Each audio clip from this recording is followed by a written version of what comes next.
ಇನ್ನು ಬಾಗಲಕೋಟೆಯಲ್ಲಿ ಸಂತೆಗಾಗಿ ಕಟ್ಟಡವನ್ನು ನಿರ್ಮಾಣ ಮಾಡಲಾಗಿದೆ. ಅದರೀಗ ವ್ಯರ್ಥವಾಗಿ ಹಾಳಾಗ್ತಾ ಇದೆ ಎಪಿಎಂಸಿ ಕಟ್ಟಡ. ಬಾಗಲಕೋಟೆಯಲ್ಲಿ ಸಂತೆಗಾಗಿ ಕಟ್ಟಡವನ್ನು ನಿರ್ಮಾಣವಾಗಿದೆ. ಆದ್ರೀಗ ಆ ಕಟ್ಟಡ ಎಪಿಎಂಸಿ ಕಟ್ಟಡ ವ್ಯರ್ಥವಾಗಿ ಹಾಳಾಗ್ತಾ ಇದೆ.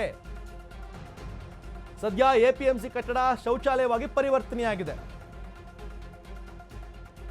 ನೀರ ಬೂದಿಹಾಳದಲ್ಲಿರುವಂತಹ ಸಂತೆ ಮಾರುಕಟ್ಟೆ ಕಟ್ಟಡ ಇದೀಗ ಶೌಚಾಲಯವಾಗಿ ಬದಲಾಗಿದೆ. ಬಾಗಲಕೋಟೆಯಲ್ಲಿ ಸಂತೆಗಾಗಿ ಒಂದು ಕಟ್ಟಡ ನಿರ್ಮಾಣವಾಗುತ್ತೆ ಎಪಿಎಂಸಿ, ಅದೀಗ ಶೌಚಾಲಯವಾಗಿರುವಂಥದ್ದು. ಆದ್ರೀಗ ಅದು ವ್ಯರ್ಥವಾಗಿದೆ. ಬಾಗಲಕೋಟೆಯಲ್ಲಿ ಸಂತೆಗಾಗಿ ಕಟ್ಟಡವನ್ನು ನಿರ್ಮಾಣವಾಗಿತ್ತು. ನಬಾರ್ಡ್ ಯೋಜನೆಯಲ್ಲಿ ನಿರ್ಮಾಣವಾಗಿರುವಂತಹ ಕಟ್ಟಡ ಇದು.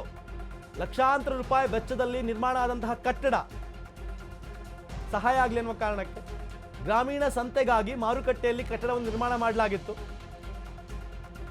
ಜನಪ್ರತಿನಿಧಿಗಳ ಅಸಡ್ಡೆ, ಅಧಿಕಾರಿಗಳ ದಿವ್ಯ ನಿರ್ಲಕ್ಷ್ಯದಿಂದ ಈ ಒಂದು ಕಟ್ಟಡ ಈಗ ಬೇರೆ ರೀತಿಯಲ್ಲಿ ಬದಲಾಗಿದೆ. ಸದ್ಯ ಉಪಯೋಗಕ್ಕೆ ಬಾರದೆ ಹಾಳು ಬಿದ್ದು ಕೂತಿರುವಂಥದ್ದು.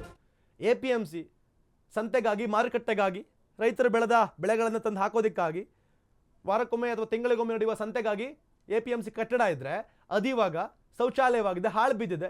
ಇಲ್ಲಿ ಅಧಿಕಾರಿಗಳ ನಿರ್ಲಕ್ಷ್ಯ, ಬೇಜವಾಬ್ದಾರಿತನ ಎದ್ದು ಕಾಣುತ್ತೆ. ಹಾಗಾಗಿ ಈ ಸಂತೆ ಎಪಿಎಂಸಿ ಕಟ್ಟಡ ಏನಿದೆಯಲ್ವಾ, ಇದು ಶೌಚಾಲಯವಾಗೋದಕ್ಕೆ ಅಥವಾ ಇನ್ಯಾವುದೋ ಬಾಹ್ಯ ಚಟುವಟಿಕೆಗಳನ್ನು ನಡೆಯೋದಕ್ಕೆ ಇದೀಗ ದಾರಿ ಮಾಡಿಕೊಂಡಂತಾಗಿದೆ. ನೀರ ಬೂದಿಹಾಳ ದೃಶ್ಯಗಳಲ್ಲಿ ಗಮನಿಸಬಹುದು. ಅಲ್ಲಿ ಜನರ ಸುಳಿವೇ ಇಲ್ಲ. ಪಾಳು ಬಿದ್ದಂತೆ, ಬೂತ್ ಬಂಗಲೆಯಾದಂತೆ ಪಾಳು ಬಿದ್ದಂತೆ ಕಾಣಿಸ್ತಾ ಇದೆ.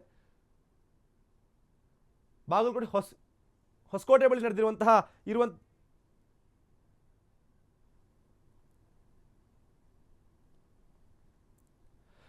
ಗಮನಿಸಬಹುದು. ಸ್ವಚ್ಛತೆಯೂ ಇಲ್ಲ, ಪಾಳು ಬಿದ್ದಿದೆ, ಶಿಥಿಲ ವ್ಯವಸ್ಥೆಗೆ ಬಂದು ತಲುಪದಂತಾಗಿದೆ. ಕಟ್ಟಡಗಳನ್ನು ಕಟ್ಟಿ ಸುಮ್ಮನೆ ಬಿಟ್ಟಂತಾಗಿದೆ. ಅಲ್ಲಿ ಇವಾಗ ಅದು ಬಳಕೆ ಆಗ್ತಿರುವಂಥದ್ದು ಶೌಚಾಲಯಕ್ಕೆ.